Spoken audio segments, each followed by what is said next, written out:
மைஷன் அப்பா வர்றேன்னு தெரிஞ்சு கதவை கிட்டேயே நின்னையாக்கும். உடனே கதவை திறந்துட்டேன். அட நவருப்பா, நானே ஒண்ணுக்கு போக கதை திறந்தேன்.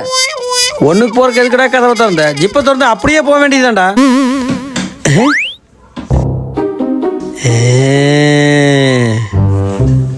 கோமா கோமா அப்பா வந்துட்டேன்டி தங்கம். கோமா பா, நீ வந்தா நான் வராட்டி என்னப்பா? சும்மா போய் போத்திட்டு போய் படுத்து தூங்குப்பா. என்ன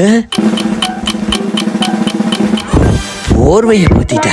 ஓகே ஓகே ஓகே. நானே ஹாட்ஸ்டார் டவுன்லோட் பண்ணி பிக் பாஸ் பார்த்துட்டு இருக்கேன்.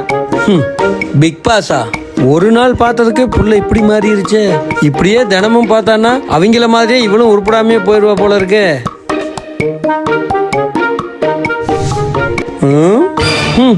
இங்க பாரு, ஊருக்கு போயிட்டு கொஞ்ச நாள் கழிச்சு அப்பா இப்பதான் வந்திருக்கேன். என்னை மதிக்காம படுக்கிறதுக்கு பாய விரிச்சிருக்கான் பாரு. எல்லாம் என் தலை எழுத்து. இல்லை, இது உங்களுக்காக தான் விரிச்சேன். நான் மேலே படுத்துக்கிறேன். யாரு எனக்காக விரிக்க வேணாம். என் மகன் எனக்காக தூங்காம இருப்பான். நான் மேலே அவன் கூட போய் படுத்துக்கிறேன். பா, அவன் மேலே கொரட்டை ஊட்டி அப்போ தூங்கிட்டான். என்னடி சொல்ற? தூங்கிட்டானா? அதுக்குள்ளேயேவா? நீ இப்படி ஏதாவது சொல்லுவேன்னு தெரிஞ்சுதான் அவன் உன்னை மேலே விடக்கூடாதுன்னு சொல்லிட்டு போயிருக்கான்.